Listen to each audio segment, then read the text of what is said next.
Dans les entretiens de l'UPP, on a le plaisir de recevoir le photographe Lionel Anthony, qui est aussi le responsable de la programmation du festival L'Œil Urbain, qui se déroule depuis le 27 mai et jusqu'au 4 juillet 2021 à Corbeil-Essonnes.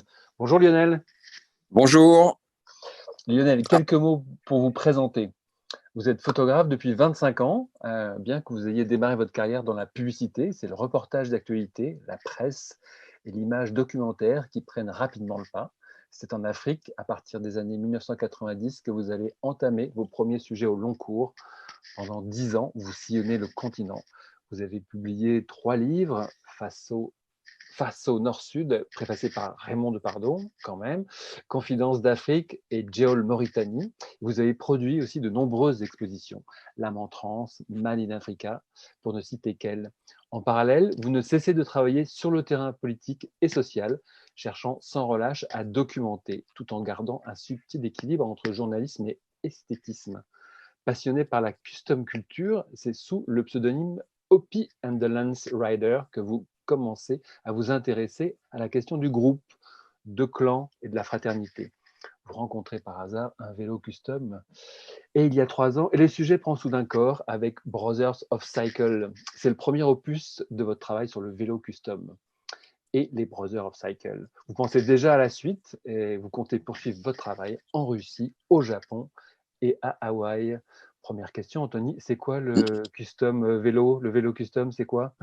Alors, c'est la même chose que, allez, pour résumer et un peu caricaturer les choses, Ouais. que les MC en Harley-Davidson, sauf qu'on Mhm. n'appelle pas ça un motorcycle club, mais un bicycle club. Ça Mhm. fonctionne de la même manière qu'un MC. Alors, pour les plus connus, bien sûr, les Hells Angels, hein. D'accord. Donc voilà, ça fonctionne de la même manière. Donc, c'est des gens qui font des vélos Mhm. assez étranges pour certains, parfois très très beaux. Mhm. Ça fonctionne en club, donc il y a un président, un vice-président, il y a des chapitres. Voilà, donc c'est toute une histoire de clan et de famille autour du vélo. Il se fait qu'au bout de 4 ans, 5 ans à les fréquenter maintenant, j'ai été pris au jeu, c'est-à-dire que je ne suis plus juste un témoin. Ouais. Je suis membre à part entière d'un club. Mhm. Et du coup, je continue à documenter ce milieu, mais de façon très intimiste, de vie de famille, quoi, D'accord. autour du vélo. Alors, contrairement au AMC qui ont très mauvaise réputation, dans le BC, c'est plutôt la bonne conduite qui prime. Voilà. Voilà, c'est des gens qui souvent fument, boivent, voilà, mais il n'y aura jamais une canette sur le bord de la route, un mégot jeté. Voilà, on est plutôt dans la bonne conduite. Très bien, très bien, très bien. Voilà. Bon. Parfait, parfait. Donc, c'est la 9e édition du festival L'Œil Urbain cette année. Après l'Afrique, la thématique de l'année 2021, c'est la France, la French Touch.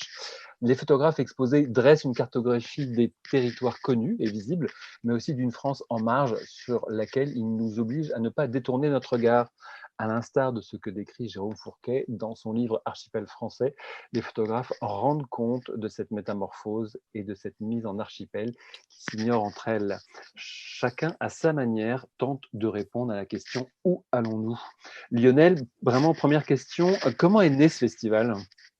Alors le festival, il est né tout simplement. Alors moi, en tant que photographe, avec ma compagne, bah depuis toujours, enfin depuis au moins 25 ans, voire avant que je la rencontre même, on allait sur les festivals photo, hein, à droite à Mhm. gauche en France. Mhm. Et puis sur les fins de soirée, tout ça, on se disait souvent, ah, ça serait bien qu'on monte ça à Corbeil. Nous, on habite Corbeil-Essonnes, une ville de banlieue, à 35 km de Paris, Mhm. avec ses problématiques. Et on disait, putain, ça serait bien d'ouvrir un petit peu le champ. Et puis il y avait aussi la petite chose qui était de dire, bah, moi, je veux absolument faire des droits d'auteur, payer des droits d'auteur aux photographes exposés. Bien sûr. Donc, c'est une petite aide, Mhm. voilà, qui est à notre niveau, hein.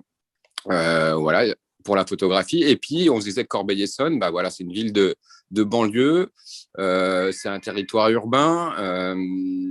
Voilà, on veut faire un. Et puis, c'est une ville aussi qui avait été un peu martyrisée aussi bien par justement le fait qu'on a 3 cités, 3 quartiers sensibles. Mhm. Mhm. Donc, les journalistes parisiens, quand ils voulaient montrer les cités qui allaient mal, ben, ils débarquaient chez nous. Mhm. Ils filmaient à partir de leur voiture, sans jamais descendre, sans jamais rencontrer les gens. Mhm. Et il y avait ça. Et puis, on a eu aussi 25 ans d'une politique très difficile sur la ville. Et on voulait, étant originaire de Corbeil, on voulait absolument dire, ben non, mais cette ville, elle n'est pas si mauvaise que ça. On peut faire des choses, on peut s'ouvrir. Et il n'y a pas que la politique dans cette ville qui casse tout. Voilà, vraiment, le début du festival, c'est ces trois choses-là qui nous tenaient vraiment à cœur. D'accord. Et au départ, on voulait même pas monter un festival, on voulait faire une petite rencontre de photos avec des expos. On était vraiment parti sur la résidence au départ. Et puis, Mhm. ça s'est pris en adéquation avec le service culturel de la ville qui voulait, qui mettait fin à un festival de bande dessinée et qui voulait relancer quelque chose de nouveau. Et donc, voilà, D'accord. on s'est retrouvés là-dessus. D'accord. Ok, très bien. Et la ville, donc, vous a tout de suite soutenu. C'était une évidence pour eux. Ils avaient déjà des accointances avec la photographie. Oui, alors, Qu'est-ce que vous leur avez amené? oui, tout à fait. En fait, il y a un historique sur la ville. Voilà, il y a des noms, des beaux noms photographiques qui ont travaillé sur la ville.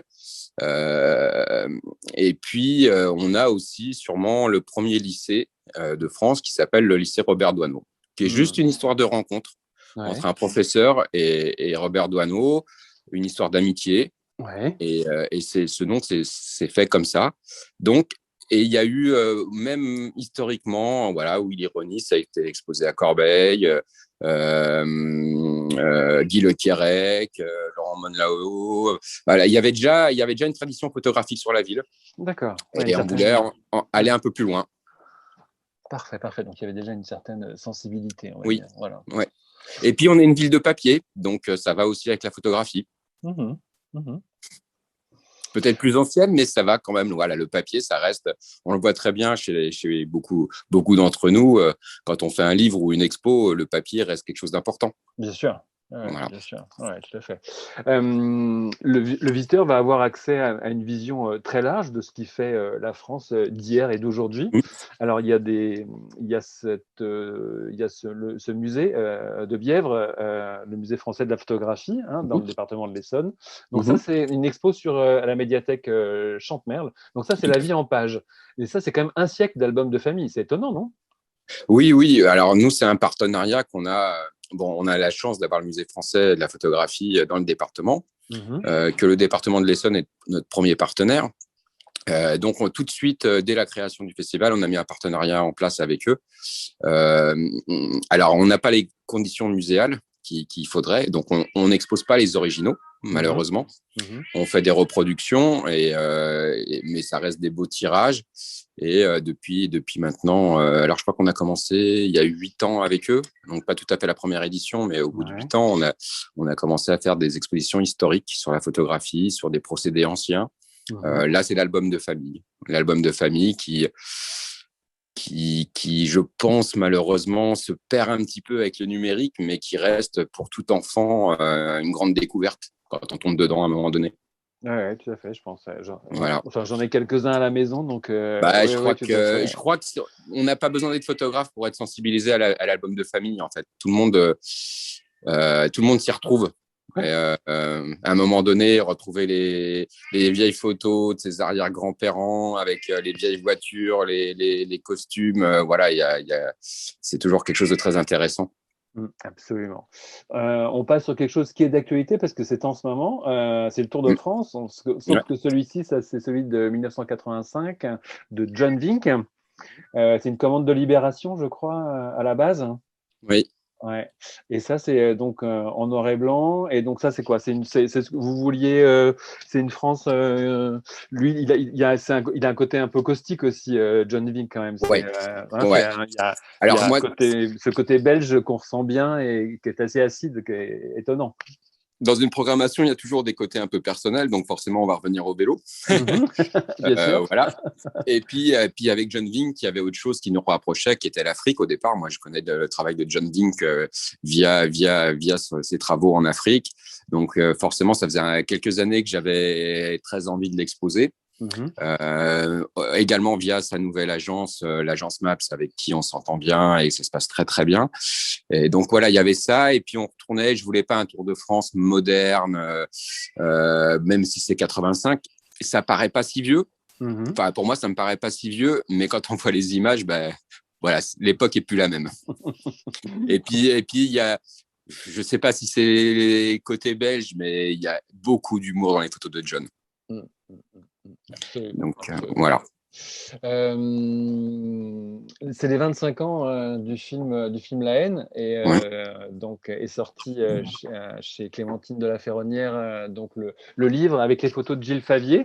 Donc ça c'est place Léon Cassé. Donc ça c'est des photos de 94 il me semble que Ouais, c'est ça.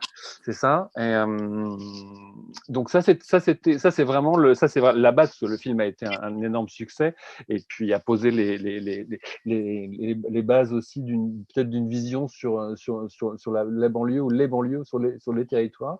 Qu'est-ce que là-dessus, qu'est-ce qu'on peut dire? Comment vous le présentez? Vous présentez l'ensemble des photos qui sont dans le livre ou une sélection Alors, différente?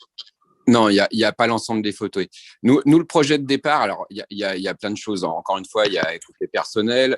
Il y a 25 ans, La Haine, moi, quand ça sort, je me prends une claque. Et puis 25 ans après, il y a Les Misérables de Ladji. On aurait bien aimé faire une double expo. Ouais. On a Voilà, vu le contexte, on n'a pas eu le temps de trouver le photographe de plateau. En plus, Gilles Favier était pas forcément photographe de plateau quand il a fait les photos de La Haine, donc c'était pas forcément en adéquation. Mais voilà, il y avait le côté noir et blanc qui m'attire forcément. Il y avait 25 ans après, où on en est dans les quartiers. Ça n'a pas bougé, voire c'est pire. Quand on voit Les Misérables, encore dans La Haine, il y a des côtés humour. Dans Les Misérables, c'est juste dur. Voilà. Voilà. Ouais, tout à fait. Donc voilà, c'était intéressant de travailler là-dessus. Alors voilà, il y avait bien sûr les 25 ans du film, mais il y avait notre côté quartier sensible qui nous touche particulièrement. Et puis notre relation avec Gilles Favier, avec Images Singulières. Oui, bien sûr, son festival à 7. On part dans le Nord avec la photographe Johan Lamoulaire, qui a travaillé sur le Valenciennois. Des portraits, parfois mis en scène, parfois non. C'est un travail de longue haleine, ce qu'elle fait, Johan. Oui, tout à fait. Alors, pour Johan, en fait, moi, ça faisait quelques années, pareil, que je regardais son travail, je surveillais un petit peu. Et puis, avec ma collègue Delphine Blaise, quand on visite un peu son site, du coup, forcément, il y a ses travaux sur Marseille. Voilà, elle est marseillaise. Et puis, c'était presque trop facile. Et en visitant son site, on voit ce travail sur le Nord. On dit, mais attends, c'est incroyable, quoi. Puis on n'avait rien sur le Nord dans la programmation. Et voilà le côté décalage entre ces photographes du Sud qui travaillent sur le Nord. Puis c'est pareil, dans les portraits de Johan, il y a plein de petits détails. Il ne faut pas regarder le portrait comme ça, brut, et passer très vite. Il y a des petits détails. Voilà, il faut aller chercher les petits détails sur cette expo. Il faut aller chercher les petits détails. Très, très bien. Alors, et puis, des territoires aussi un peu plus loin, puisqu'il y a, vous rassemblez, donc, il y a la Guyane, Mayotte et la Réunion. Avec, donc, la Guyane, c'est Christophe Jean. Oui. Il le dit lui-même, une mosaïque de zones d'exception avec leurs codes et leurs propres lois. Donc là-dessus, c'est un reportage aussi un peu au long cours. Alors que peut-être les autres, ce sont plus des reportages qui ont été faits sur des commandes presse, je crois. Oui, alors c'est pour Morgane Fache, en effet, c'est une commande presse. Maintenant, voilà, là, c'est vraiment le côté journalistique qui est intéressant. Oui. Il y a les images, bien sûr, mais il y a aussi ces légendes qui sont, qui expliquent énormément de choses sur la situation Mayotte. Hugo Rib, c'est un peu, la Réunion, il connaît avec Morgane parce qu'ils sont du même collectif, du collectif Item, donc ils sont très en lien sur ces territoires-là. Voilà, c'était bien de les mettre en pendant parce que je sais qu'ils travaillent beaucoup ensemble via leur collectif et puis via les sujets aussi sur cette partie-là de la France et du monde. Mhm. Voilà. Et puis pour Christophe, pareil, c'est un peu un choix personnel, hein. Moi, c'est quelqu'un que je suivais beaucoup dans les années Libé. J'adorais son travail. Et puis c'est vrai que le boulot sur la Guyane est extraordinaire. Alors, ça passe pas toujours, hein. J'ai des retours du public. Parfois, ils trouvent que c'est trop. Mhm. Il y en a qui adorent, il y en a qui trouvent que c'est trop travaillé. Voilà. Mais c'est une histoire de goût, ça, après, hein. Par contre, les trois travaux sont journalistiquement très intéressants. Ouais, ça fait des approches différentes. Ouais. Et puis, pas notre coup de cœur, mais Corentin Follen. Il y a un historique avec Corentin et le festival. Donc, mon oncle est Ouais. un génie Ouais. au quartier Mont-Conseil, voilà, place des Ouais. Victoires. Alors là-dessus. Alors là-dessus, pareil, c'est des histoires de rencontres, hein. Corentin, moi je suis son boulot depuis presque ses débuts photographiques. J'aime beaucoup son approche justement de journalistique et esthétique dans ses images. Il cherche toujours l'esthétisme. On voit qu'il a une grosse culture artistique en dehors de la photographie. Et puis son côté tout fou, quoi. Voilà, mais voilà, parfois il en dit trop, hein, on le voit sur sa dernière poste, mais en même temps il touche toujours les bons points, quoi. Et Corentin, au fil du temps, il a fait la résidence aussi. Ouais. Avec Jérôme Clément-Vils, mais sous une autre forme qui n'est pas du tout journalistique pour le coup, même si ça parle de certaines choses importantes. Donc ils ont fait la résidence, et puis mon oncle, pendant la résidence, il est venu à Corbeil. Très bien. Aussi, donc on le connaissait d'avance. Et là, on a un petit peu, on s'est écarté un petit peu plus du centre-ville dans les expositions cette année. Et je voulais trouver un photographe qui accepte volontiers d'exposer dans un quartier populaire, puisque Corentin a répondu oui tout de suite. Et en même temps, pour nous, c'est aussi mettre un petit coup de pied dans la fourmilière. Voilà, on vous présente quelqu'un qui est libre. Voilà. Donc maintenant, vous pouvez pas aimer un homme qui fait des expériences en jupe, mais il est là, quoi. Lui, il a envie d'essayer, il a envie de se sentir libre. Et c'était important de montrer ce genre de travail voilà, dans des lieux moins consensuels. Absolument, absolument. Le festival accueille chaque année un photographe ou une photographe en résidence. Cette année, donc c'était Yann Morvan qui a réalisé des portraits à la chambre, éclairés au flash direct, comme il le dit, à la façon de je ne sais plus si on dit Wiggy ou Ouija. Ouais, je dirais Ouija, moi, mais après, voilà. Alors, on comprend que cette commande est essentielle chez vous et puis participe à une volonté de documenter un territoire sans phare. Je te dirais qu'un peu comme Fred Boucher dans le Nord, à Beauvais, vous menez une démarche d'éducation à l'image à travers la photographie. Donc, cette résidence, est-ce que vous pouvez nous en parler et quelle importance elle a justement dans le festival et si vous pouvez nous dire aussi la photographe, parce que c'est une photographe qui va travailler cette année. Oui. Alors, en effet, la résidence, c'est même le point de départ du festival. C'est-à-dire qu'au départ, la ville de Corbeil-Essonnes, au niveau du service culturel, voulait mettre plutôt une résidence artistique en place. Ce qui m'a été proposé, ce que j'ai refusé en disant, moi, je voudrais aller plus loin, en fait. Je voudrais monter un festival sur la ville. C'est comme ça que ça se crée. Mais au départ, vraiment, c'est la résidence qui intéressait la commune. Donc, le premier, c'est Arnaud Brignon au départ, on faisait un appel à résidence. Donc, Arnaud Brignon était en reconversion. Il avait déjà fait quelques travaux sur Toulouse, une belle publication dans Réponse Photo, et donc il est sélectionné la première année. Voilà, puis au fil du temps, depuis maintenant 2 ans ou 3 ans, je me souviens plus trop, on propose à quelqu'un la résidence.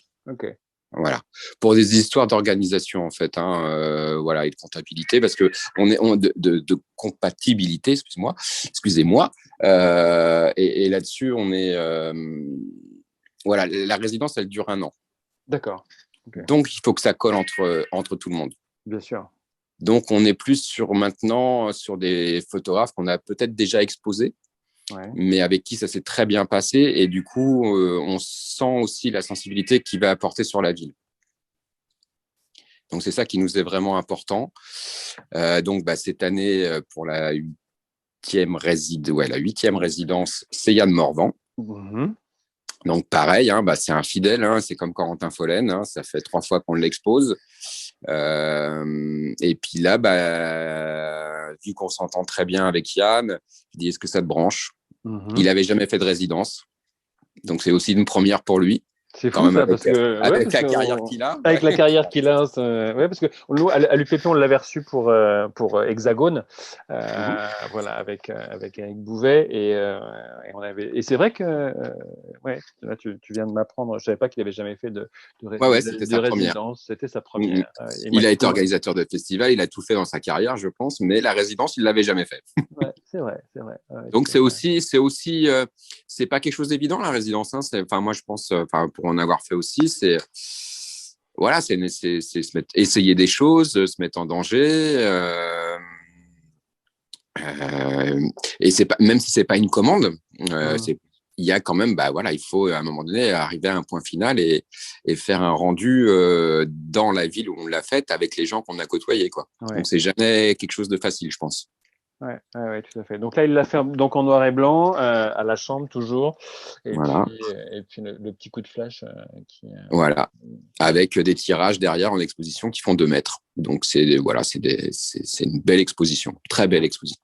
Quelle a été la réaction des gens qui ont été photographiés et qui se sont vus après?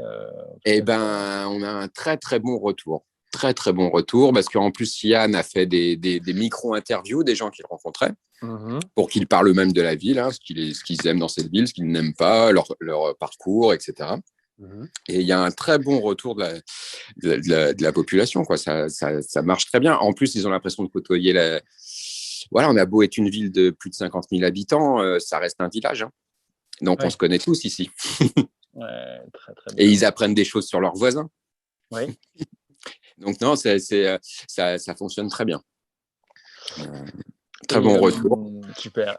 Et donc, il va y avoir une photographe, donc pour cette 9e année, c'est ça, je crois. Oui. Sandra Mel, c'est ça? C'est ça, c'est Sandra Mel. Donc, pareil, c'est quelqu'un qu'on découvre il y a quelques années quand elle remporte la bourse du talent de Picto. On se rencontre à ce moment-là. Pareil, on matche bien. On expose sa première série sur Magdalena. Parce qu'on avait fait une édition spéciale sur la jeunesse à ce moment-là. Et puis voilà. Puis nous deux, entre photographes, on se retrouve l'année dernière à Jérusalem à travailler ensemble. D'accord. Par hasard. Et puis là, lors d'une soirée, je lui dis, tiens, ça te branche pas? Et puis voilà, c'est parti. Très bien, très bien. Donc, on aura le plaisir de la voir l'année prochaine. Sandra, c'est quelqu'un qui fait une reconversion, qui n'est pas photographe depuis l'âge de 20 ans, qui fonctionne très fort.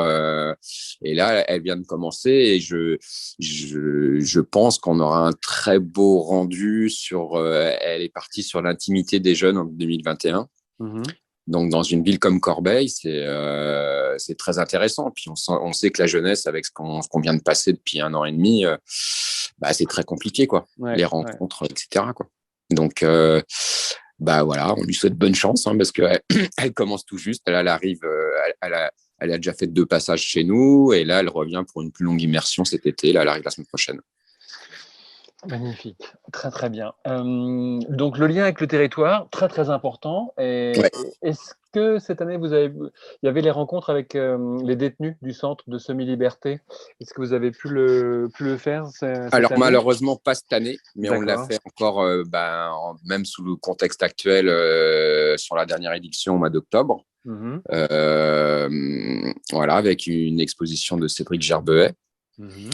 Voilà, Corentin Follen, elle l'a fait aussi à la prison. À chaque fois, il y a une petite rencontre avec les détenus, qui est une prison de semi-liberté. Hein, donc, Oui. il rentre le soir, il travaille la journée, il rentre le soir. Mhm. Et il y a toujours beaucoup d'intérêt. Alors, souvent, on est en lien avec le directeur et l'association qui s'occupe de la bibliothèque du centre Du de centre. détention, du centre. Mhm. Mhm. Et on choisit voilà, on leur montre un petit peu ce qu'on programme et eux choisissent pour que ça soit en adéquation avec les détenus. Il y a aussi des restitutions des ateliers photos, hein, les jeunes de la maison du quartier de la Rive Droite, et puis il y a les Ouais, groupes de filles du Tarteret, des tartares, des des tartares. Tarterets, Ouais, pour le projet Cité éducative au féminin. Et tout ça à aussi, fait. ça c'est très important que le festival aussi soit lié comme ça et puisse produire, accompagner et je dirais éduquer toujours aussi cette histoire, enfin, à la photographie, on va dire. Tout à fait. Alors, c'est un lien qu'on a aussi quasiment depuis le début. C'est Mhm, avec Parole de photographe et Alain Frilet, mhm, qui sont beaucoup sur l'éducation à l'image. mhm, Et ça, depuis le départ, au départ, on faisait des projections avec Parole de photographe. Et puis, bah, là, maintenant, qu'ils sont beaucoup plus dans la formation et dans l'éducation à l'image, mhm. on a eu deux photographes qui sont venus sur la ville pour encadrer des jeunes. Et l'équipe, alors les deux travaux sont différents, mais l'équipe des Tarterets, c'est qu'une équipe de filles. Mhm. Ils ont fait un super boulot, quoi. Super boulot. Et ça marche très bien. Alors nous, au niveau de l'éducation à l'image, c'est pareil, depuis le début du festival, on a une médiatrice culturelle Mhm. qui reçoit les classes, qui fait des jeux pour comprendre et lire une image correctement. Euh, voilà, pour nous, c'est primordial. L'éducation à l'image est primordiale. On l'a fait aussi avec Disturb quelques Ouais. années, Mhm. Ouais. avec des rencontres dans les lycées, dans les collèges. Voilà, parler du journalisme, c'est voilà, pour la petite anecdote, on a fait avec Disturb ce genre de rencontre juste après Charlie Hebdo. D'accord. Je peux vous dire qu'ici, c'était très complexe. Mhm, mhm, mhm, mhm. Et je pense que quand les jeunes nous quittent, ils ont une autre vision de nos métiers. Ouais. Ça, c'est le travail à long terme, évidemment, Ouais, ouais, ouais. primordial pour une meilleure information, une meilleure compréhension Ouais, aussi parce qu'après Charlie, on était tous des menteurs. Hein. Le début de la rencontre, c'était ça. On était tous des menteurs, on falsifiait la réalité, etc. Et Mhm. avec la discussion, on passe à autre chose. Ouais. Donc Très ça, bien. c'est voilà, l'éducation à l'image est très importante sur la vie. Et on a, ah oui, alors voilà, on a le Petit œil urbain, qui est une exposition qui est uniquement pour les enfants. Oui, ok. Donc notre médiatrice culturelle choisit une image par exposition Mhm, sur lequel elle va avoir des choses à dire. Ou faut pas que ce soit trop dur non plus, hein, parce qu'on reçoit même des maternelles. Donc mhm, mhm, voilà, il faut pas des images de guerre trop difficiles. mhm. Euh, et là-dessus, bah, elle fait de la médiation. Et c'est aussi, l'exposition est accrochée beaucoup plus basse qu'une exposition normale, pour que la Ouais, lisibilité pour les jeunes soit plus facile d'accès. Voilà. parfait. Il y a un rendez-vous donc important, c'est le samedi 3 juillet, Oui. puisque toute la journée, il y a les rencontres avec les photographes qui sont présents. Donc, Yann Morvan, Corentin Follen, Johan Lamouler, Gabriel Duplantier, Morgan Patch, Hugo Ribs, Christophe Jean, John Vick et Denis Dailleux. Ils seront là. On peut les rencontrer. C'est vraiment toute l'après-midi. On rappelle que le festival est gratuit. Voilà. Et on peut rappeler aussi tous vos partenaires, c'est important. Il y a donc l'Essonne, le département, le Grand Paris Sud, Gare et Connexion, Eben, Picto, Initial Labo, Photo Paper, Image Photo Paris, le Musée français de la photographie, la SAFE, l'ANI aussi qui fait des lectures de portfolio. Oui, on Euh, les a fait il y a 15 jours, ouais. voilà, la MJC Fernand Léger, le cinéma Arcel, Télérama, Campanile. Et qu'est-ce que j'ai encore peut-être oublié? J'ai Print Price aussi. Oui. Et y a même et voilà, et la RATP, le RERD qui vient jusqu'à vous.